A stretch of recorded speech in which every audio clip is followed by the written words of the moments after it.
Rebonjour. Donc, on est toujours dans les jardins du centre de thérapie brève de l'Institut Nouvelle Hypnose. Et Lisanne donc, nous fait l'honneur, et je la remercie donc de témoigner pour effectivement vous aider à comprendre ce qu'est une démarche vers un psy, vers un psychiatre, un psychothérapeute, un psychologue, vers l'hypnose évidemment et la thérapie brève qui effectivement est une approche, comme ça s'entend bien, une approche brève, c'est-à-dire qui est focalisée sur la demande du patient. Donc on ne va pas demander à un patient de raconter pendant des années son enfance, ses complexes. Voilà, c'est pas une archéologie que nous faisons ici en thérapie brève, c'est une thérapie qui est axée sur le respect de la demande de chaque patient, le respect de sa personnalité. Et donc on va essayer de trouver les moyens les plus courts pour arriver à l'objectif du patient. Donc c'est lui qui définit sa demande, son objectif, et c'est comme ça qu'effectivement on va arriver à une collaboration efficace et efficiente, puisque l'efficience tient compte du temps, du nombre de séances. Voilà. Je vous écoute, on vous écoute. Donc, oui, donc le sujet qu'on va aborder aujourd'hui est un peu moins drôle. Donc je pense que ce qu'il faut déjà commencer par dire, c'est que dans la société d'aujourd'hui, aller voir un psychologue ou un psychiatre, c'est mal vu. On n'en parle pas, notamment à cause des réseaux sociaux. On est dans une société où tout le monde doit toujours aller bien, toujours se montrer sous son meilleur jour. Personne ne peut aller mal et on ne peut pas parler de ce qui ne va pas.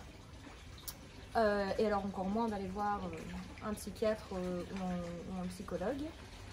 En soi, ça devrait être quelque chose de tout à fait normal et qui doit être à la portée de tout le monde et que tout le monde devrait consulter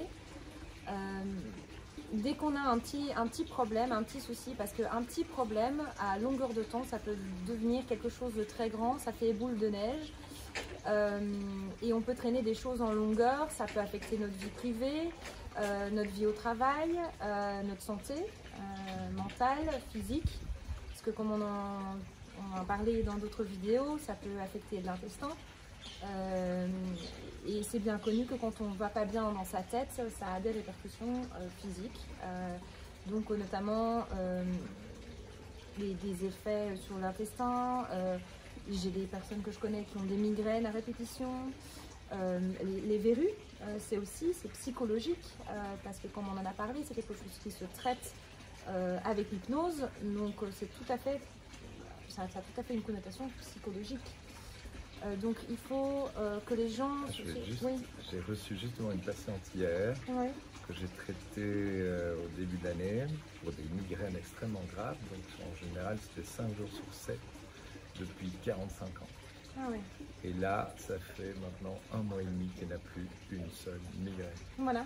C'est incroyable, hein, parce qu'on n'a pas fait beaucoup de séances en plus. Et je suis sûre qu'elle est allée voir je ne sais pas combien de neurochirurgiens, de neurologues, qu'elle a fait toutes les recherches, qu'elle prend des... Voilà, exactement. Décennies. Et comme quoi, avec l'hypnose, on peut vraiment régler les choses sans prendre de médicaments. Mais il faut effectivement vouloir sauter le pas et s'ouvrir à ça, parce que c'est vrai que c'est quelque chose qui fait souvent peur aux gens, alors que c'est pas du tout quelque chose qui devrait faire peur. Au contraire, on sort de là et on est reposé. On est relax, on est reposé, on s'est dit, on s'est défait d'une charge émotionnelle qui était de trop dans le corps en fait. Donc moi, sincèrement, je conseillerais à toutes les personnes que je connais avec le moindre souci, de voir si ça peut être réglé par l'hypnose. Parce que c'est quelque chose dont on ne parle pas assez souvent. Ouais. On commence maintenant, il y a beaucoup de live aussi, par exemple pour les femmes enceintes qui parlent de l'accouchement sous hypnose. Ça devient de plus en plus démocratisé, on en parle, les opérations sous hypnose, mais c'est pas encore très répandu. Oui. Alors c'est vrai que ça pourrait être intéressant de dire maintenant, donc on a un tout nouveau site internet, hein, on l'a complètement rénové, on a mis 1 an et demi, mais au moins il est enfin en ligne.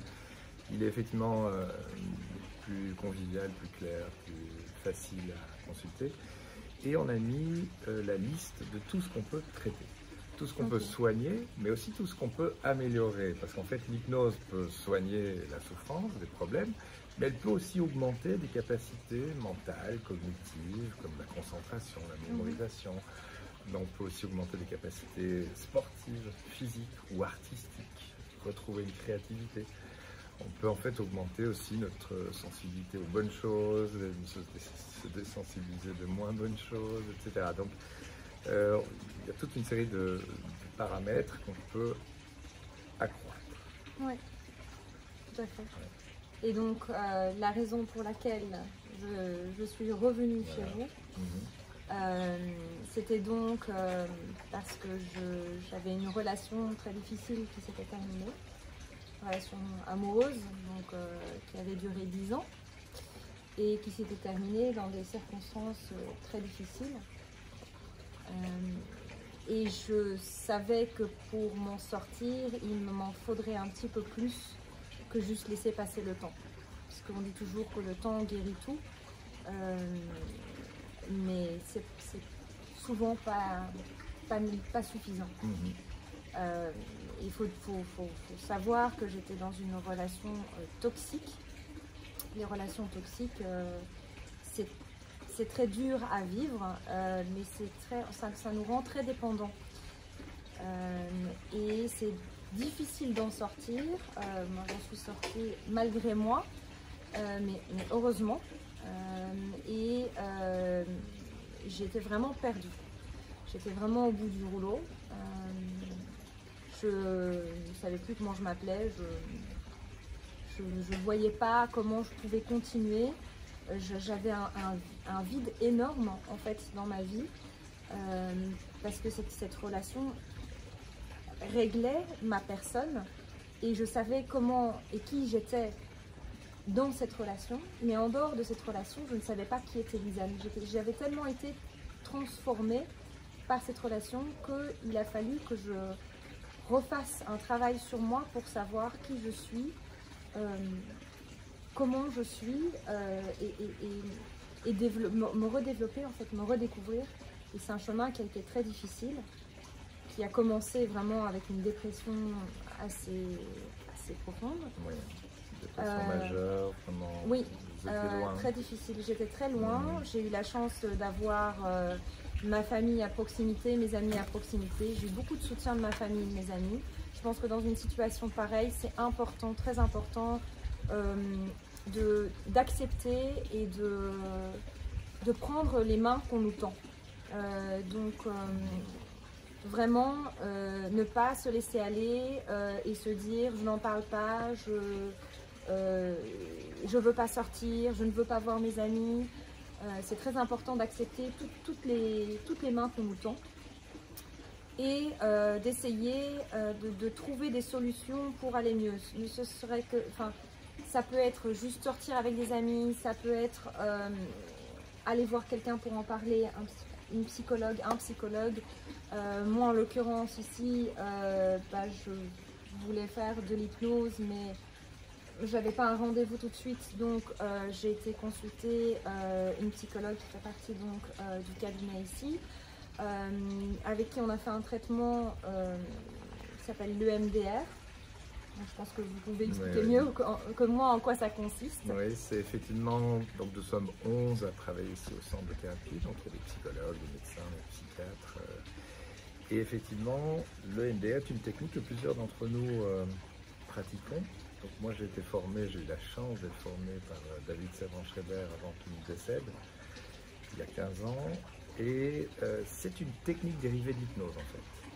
Donc c'est une technique qui stimule des mouvements, enfin qui par des mouvements alternatifs stimule des perceptions alternatives. Donc le grand classique c'est de fixer les doigts du thérapeute, et la tête reste fixe et les yeux effectivement suivent Oui. Et ça permet, et alors en même temps, on doit visualiser l'image la plus douloureuse. Exactement. Oui. Celle qui fait le plus souffrir, que ce soit en général c'est un souvenir. Et puis se produit alors une sorte d'état auto-hypnotique qui permet de se désensibiliser de la douleur, de la souffrance. Au point qu'à la fin, l'image ne produit plus d'émotion. Et à ce moment-là, on peut, évidemment, il y a tout un protocole qui repère les pensées négatives qu'on a acquises sur soi à cause ici de la relation toxique. Vous aviez vraiment engrangé, développé un tas de croyances par rapport à vous-même, des croyances très négatives, qui vous rendaient, qui avaient gâché votre estime de vous-même, votre amour propre. Et là, effectivement, ça permet c'est une des techniques, l'hypnose le permet aussi, mais de désensibiliser ça. Et une fois qu'on ne ressent plus d'émotion, alors on peut retrouver des pensées positives qui vont alors être constructives. Et donc le constructif va remplacer le destructif. Et petit à petit, on se retrouve enfin. Et ça a été mon cas. Donc, la première fois que j'ai fait de l'EMDR, j'étais un petit peu sceptique. Parce que moi, c'était la technique du détapotement. Et comme il y a le Covid, normalement, c'est le thérapeute qui fait, mais donc c'est moi qui me tapotais les épaules. Donc c'est un peu bizarre. Je me disais, si quelqu'un me voit faire ça, mais je passe pour une idiote finie. Mais bon, j'étais tellement au bout du rouleau que je me suis dit, quitte à avoir l'air d'une idiote finie, si ça peut m'aider, tant mieux. Et donc l'idée, c'était effectivement d'avoir, donc la thérapeute me disait d'avoir l'image qui me touchait le plus. Donc en l'occurrence, c'était l'image de mon ex avec cette nouvelle femme. Qui me faisait vraiment du mal au début. Et donc l'idée, c'est de dire à quel point, sur une échelle de 0 à 10, ça nous fait mal. Sachant que 10, on meurt, et 0, on n'a rien à faire, ça ne nous dérange pas du tout. Moi, j'avais quand même, sur une échelle de 0 à 10, j'étais quand même atteinte 8. À tel point que c'était des images qui étaient dans ma tête le soir et qui m'empêchaient, je faisais des insomnies. Donc, je n'ai jamais fait d'insomnie, j'arrivais très bien à dormir. Moi, quand je mets ma tête sur l'oreiller, je dors. J'ai fait des insomnies, donc pendant 3-4 heures, j'avais l'image qui était devant mes yeux et je n'arrivais pas à m'en défaire, je n'arrivais pas à dormir. J'étais crevée, mais je n'arrivais pas à dormir.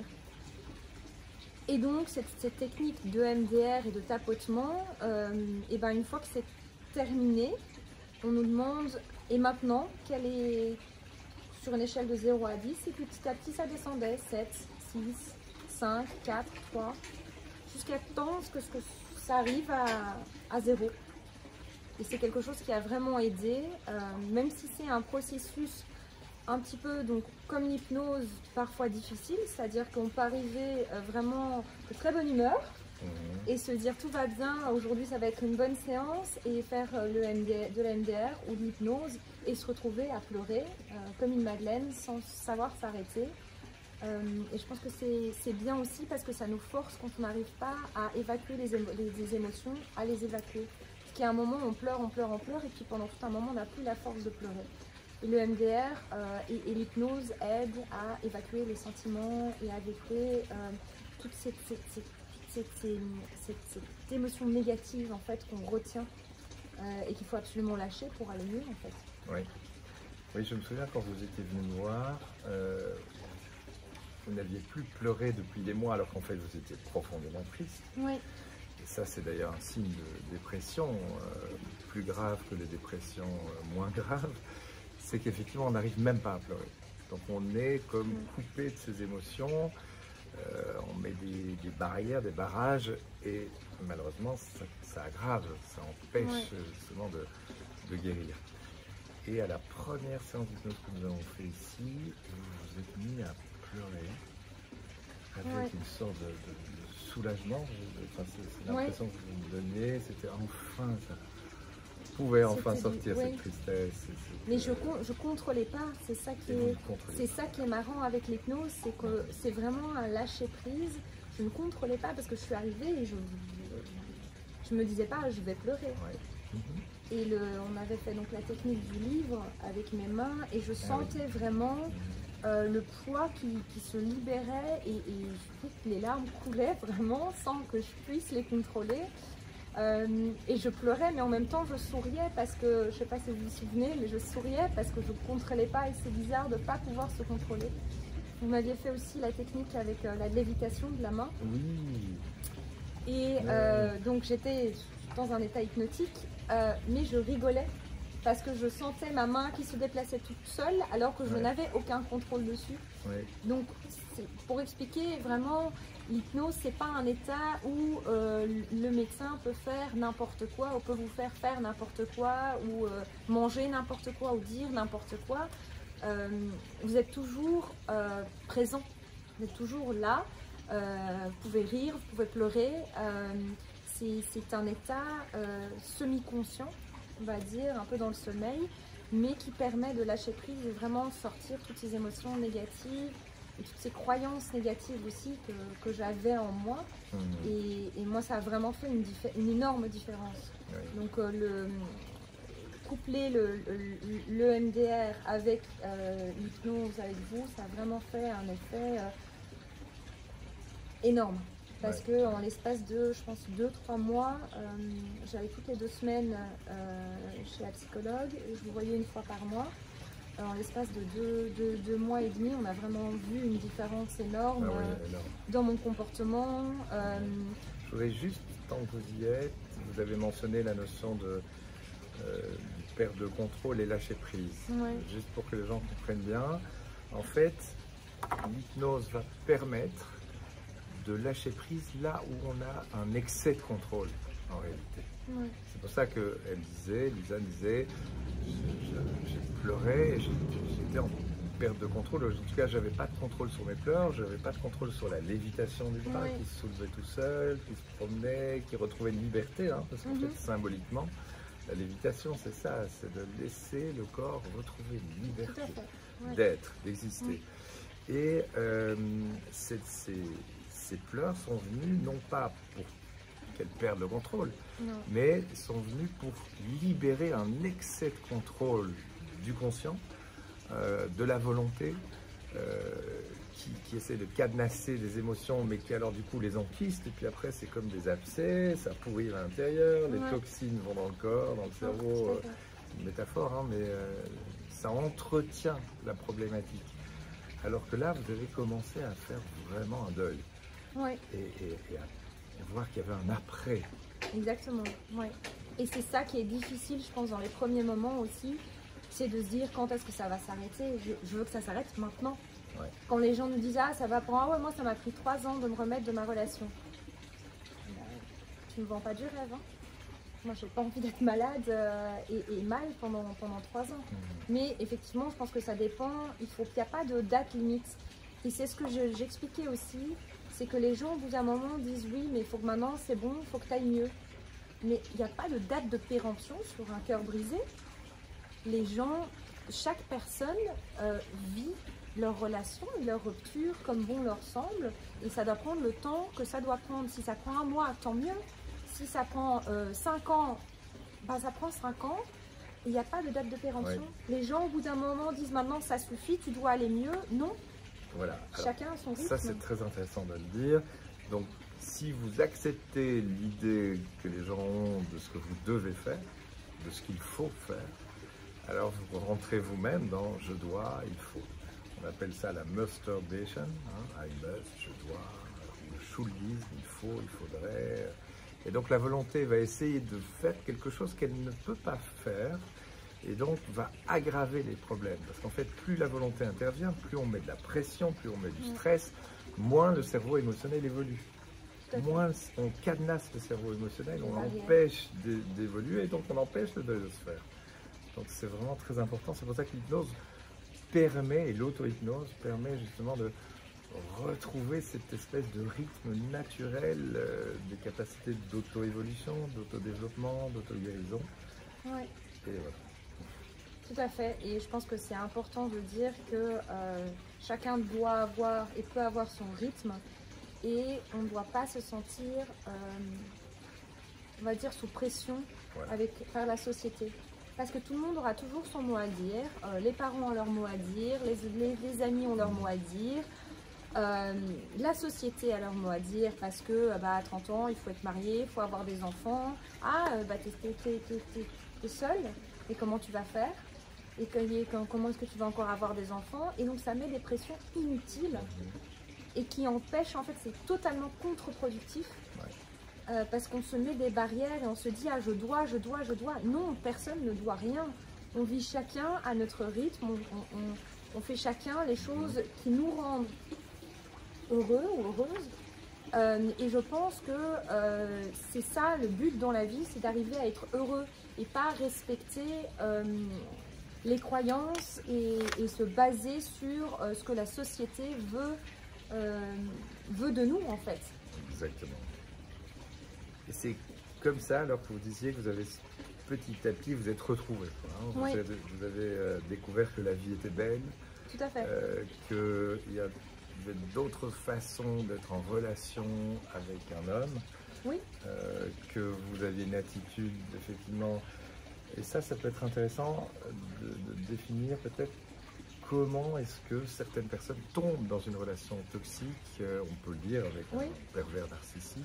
Oui, tout à fait. Ça, et est-ce qu'il y a, à votre avis, des prédispositions? Alors moi, je pense qu'il y a des prédispositions. Je pense que quand on en avait parlé, il y a un profil de victime type qui est parfait, qui convient au pervers narcissique. Personne qui doute d'elle-même, qui n'a pas une très grande estime d'elle-même, qui se remet en question sans cesse. Et moi, je suis quelqu'un qui est quand même assez similaire à ce qui a été décrit dans cette description de victime type.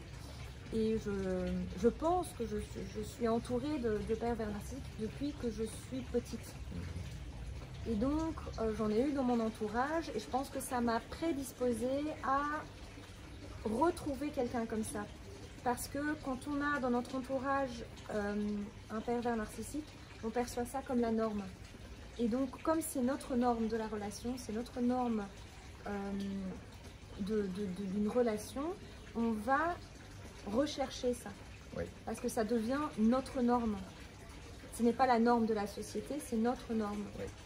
Et en plus, souvent, quand on a eu une relation, que ce soit avec un parent, ou ça peut être un proche de la famille, un beau-père, une belle-mère, quand on a une relation qui n'a jamais été satisfaisante, qui a peut-être même été toxique, très souvent, on est attiré par le même genre de personnes pour une raison inconsciente. Alors, à la fois, c'est une zone de confiance, de confort, je dirais, ouais, mais à la fois, c'est aussi une envie de réparer, de se dire, tiens, là, je ne vais pas être la victime, ou bien cette fois-ci, je vais le changer, quoi. Je verrai celui-là, je vais le changer comme j'aurais voulu changer mon père ou ma mère. Vous voyez, c'est une sorte d'envie de réparation. C'est vicieux. C'est vicieux parce que malheureusement, on ne peut pas changer fondamentalement les gens, donc il vaut mieux ne pas choisir, de ne pas essayer de rejouer des relations affectives du passé.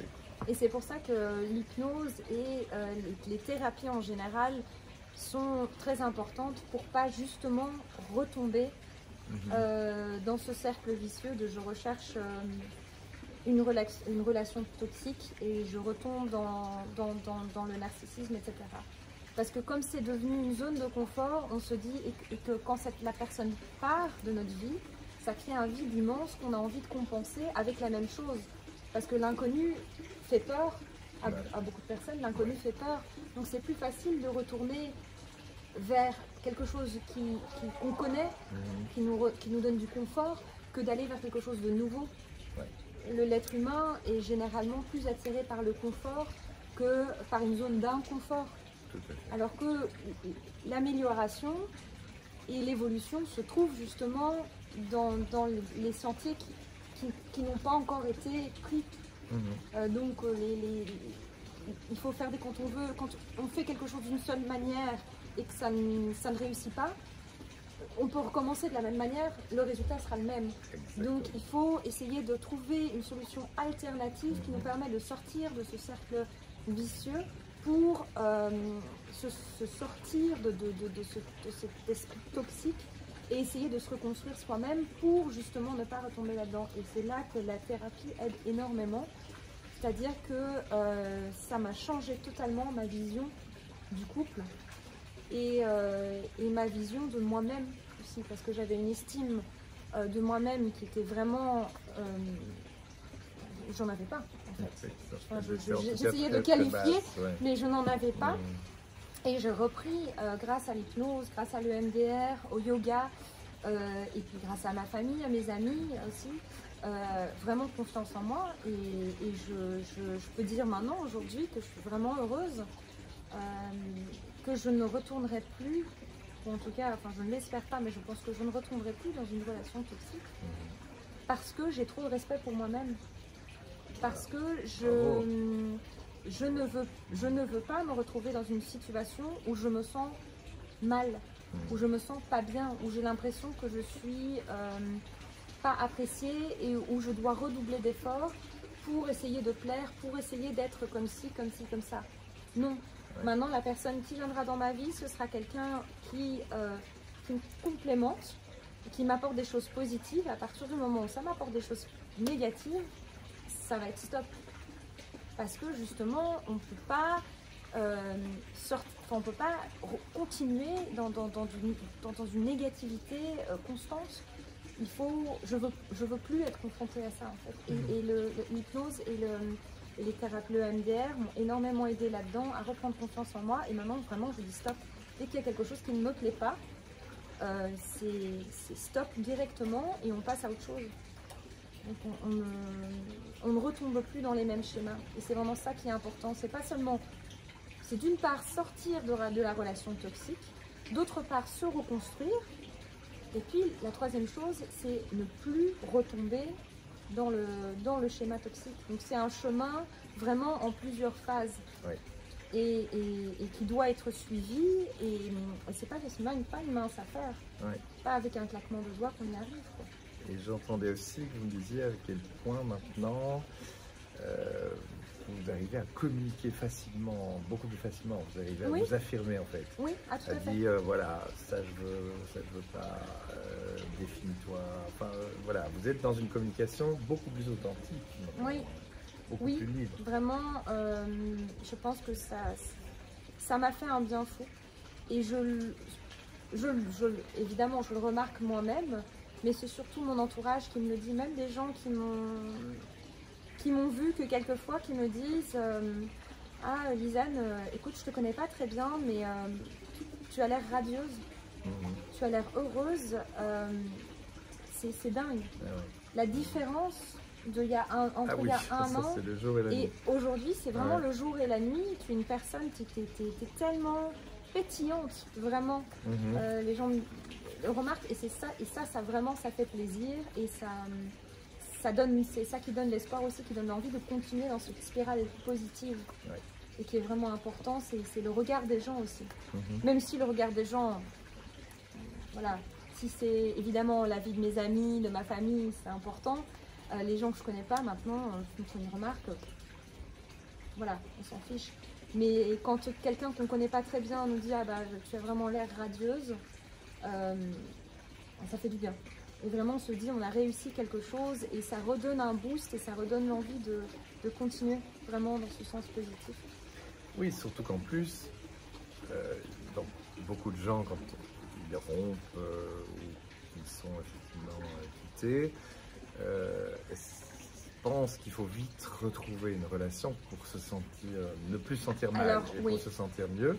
Et c'est pas votre cas, vous arrivez à être heureuse justement alors que vous n'êtes pas encore dans une relation amoureuse. Parce que je pense que justement il faut éviter ça. Voilà. Je pense que c'est très mauvais, j'ai vu ça dans mon entourage, je vois ça, des gens qui passent d'une personne à l'autre et en fait c'est une grande erreur. Oui, hein. Parce que ça permet pas au corps de se remettre de la rupture, ça permet pas à la personne de se retrouver, de savoir ok, je savais qui j'étais dans cette relation avec cette personne à l'heure d'aujourd'hui, qui est-ce que je suis? Qui est Lisanne en dehors de cette relation?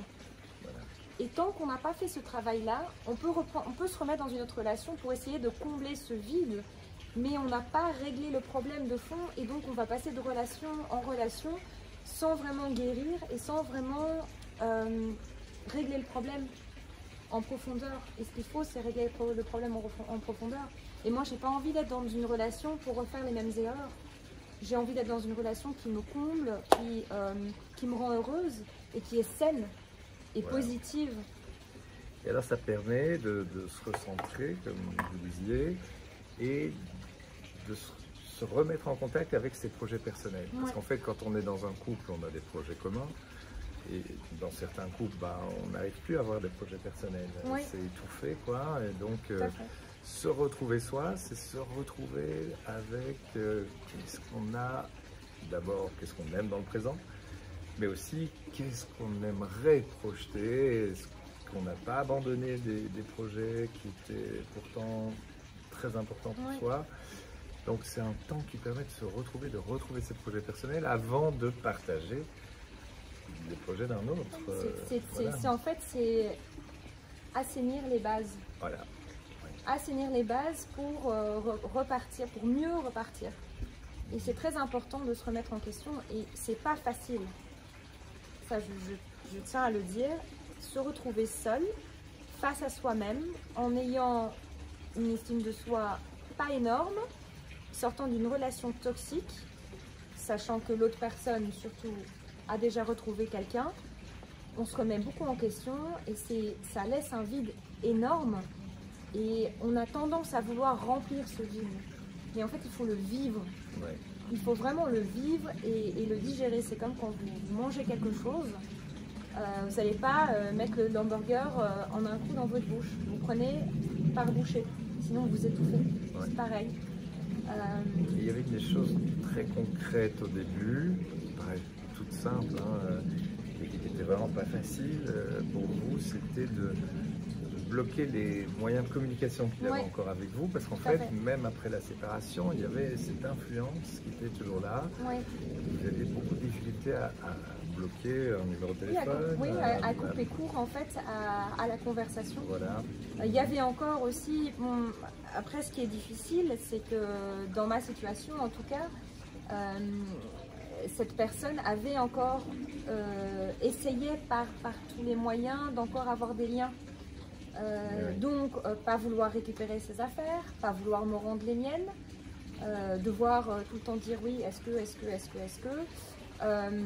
Et donc, c'est pas de maintenir en fait l'emprise. Voilà, c'est ça le problème du syndrome d'emprise, c'est que ce genre de personne va même au-delà de la rupture essayer de maintenir cette emprise qui a été là pendant 10 ans. Oui, tout à fait. C'est ça. Et donc, c'est vraiment... dans un premier temps, se défaire de cette emprise, et quand ça c'est fait, qu'on a récupéré les affaires, qu'il n'y a plus rien à se dire, à ce moment-là, on bloque. Parce qu'on peut encore continuer éternellement à discuter, à dire oui, mais si ceci, oui, mais je te reproche ci, tu me reproches ça, mais c'est pas constructif du tout. Si ça n'a pas marché pendant 2 ans, pendant 3 ans, pendant 4 ans, pendant 5 ans, que la communication, c'est un dialogue de sourds, c'est pas après que ça va s'améliorer, que ça va marcher. Donc c'est complètement contre-productif, et donc il faut effectivement couper court à toute conversation. Les réseaux sociaux aussi, tout bloquer. Dire aux personnes autour de soi, parce que souvent après un an peut-être pas, mais après 2 ans, 3 ans, 5 ans, 10 ans, on a des amis en commun, on a la famille en commun, et donc on a encore plus de points d'attachement. Et donc c'est encore d'autant plus difficile en fait de couper tout ça, parce qu'on s'est créé vraiment un monde, on s'est créé une zone de confort qui est complètement bousculée. Et donc du jour au lendemain, pouvoir couper tout ça, c'est pas évident. Mais je pense que évidemment les traitements comme l'hypnose, le MDR facilitent en fait ce genre de démarche. Oui, tout à fait. Et pour compléter, on utilise également des techniques de suggestion sans hypnose, qu'on appelle prescription de tâches. Ça peut être effectivement parfois des suggestions paradoxales, hein, qui peuvent être un peu surprenantes pour un sujet. Voilà, donc il y a également ce qu'on appelle des techniques de thérapie brève qui sont soit des prescriptions tâches, soit des suggestions paradoxales ou autres. Voilà, il y a toute une série de techniques qui permettent de faire ce qu'on a appelé de l'hypnose sans faire d'hypnose. Ouais. Parce qu'on a des techniques de communication qui aident à faire des prises de conscience et à élaborer. Voilà. Ouais. Et ce qui m'avait aidé aussi, c'était on avait fait un atelier. Sur, ah oui, un atelier d'auto-hypnose. Oui, c'était sur, je me souviens plus du sujet, comment réussir dans l'adversité. Ah oui, tout à fait. Exactement. Donc, c'est un atelier que j'avais fait avec des techniques d'auto-hypnose pour effectivement être plus fort grâce à l'adversité du Covid ou de toutes les difficultés qu'on rencontre dans la vie. Dans le et là, ben oui, vous aviez apprécié ça. Oui, j'avais aussi pleuré. Bon, j'étais la seule, mais donc j'avais aussi bien lâché prise avec ça et ça c'est aussi intéressant. Ça m'a aussi beaucoup aidé. Ah oui. Vous aviez fait aussi un atelier de gestion du stress et des émotions et non, confiance en soi, ça je l'ai pas. Vous me les aviez indiqué que c'était bien que je les fasse, mais j'ai pas encore eu l'occasion de les faire. Ah oui, d'accord. Ok. Mais c'est quelque chose qui est sur ma liste. Mais bon, comme je commence à me sentir de mieux en mieux, j'ai d'autres priorités. Mais c'est vrai que je voudrais vraiment les faire parce que je trouve que c'est très intéressant. L'hypnose, c'est un sujet que depuis que je l'ai découvert et que j'en ai vu les bienfaits, c'est un sujet qui m'intéresse énormément et je trouve qu'on n'en parle pas assez. Ouais. Et je pense que... C'est vrai que les ateliers d'auto-hypnose, ça peut être parfois une bonne entrée en matière quand on est peut-être un peu plus dans l'appréhension de faire de l'hypnose avec un thérapeute en face à face, de faire un atelier d'auto-hypnose en petit groupe, puisque là on va apprendre des techniques en groupe. Donc en fait centré sur soi, hein. On ferme les yeux, on oublie vite les autres, mais on apprend des techniques qu'on va pouvoir reproduire par soi-même chez soi, que ce soit pour gérer les émotions, pour gérer le stress, pour augmenter sa confiance en soi. Il y a aussi un cycle d'ailleurs sur les problèmes de poids et de boulimie. Il y a plusieurs cycles, il y en a un sur l'épanouissement sexuel, il y a un atelier pour le sevrage du tabac, travailler les dépendances au cannabis aussi. Et donc il y a effectivement des ateliers pour le sommeil, pour récupérer le sommeil, pour gérer la fatigue et pour la prévention du burn-out aussi, le mal du siècle. Voilà. Et alors justement à ce niveau-là, je pense que ça peut être intéressant d'abord que vous nous donniez vos commentaires sur cette vidéo, sur peut-être les 2 vidéos précédentes aussi, que vous sachiez que vous pouvez nous poser des questions, hein, on y répondra à notre rythme. Ouais. Mais, et puis, si vous souhaitez qu'on aborde certaines questions, certaines autres questions, certains autres types de problèmes, suggérez-le nous. Ce sera avec plaisir qu'on communiquera ce qu'on aime faire ici au centre. Et voilà. Donc je vous remercie vraiment chaleureusement. Merci à vous. C'était très chouette et j'espère que ça aidera des personnes. Et effectivement, si vous avez des questions, n'hésitez pas. Si jamais il y en a beaucoup, on peut même faire une vidéo pour répondre aux questions individuellement. Donc voilà, on espère que ça vous aura plu. Et merci aussi pour votre courage. Avec plaisir. Il en faut. Ouais. C'est pas facile. Oh, c'est bien. L'hypnose a aidé. Voilà. Donc, je crois que Lisanne a un désir de solidarité, hein, un désir de partager pour que la collectivité puisse aussi profiter de ces approches modernes de la thérapie, de la psychothérapie, de la psychiatrie.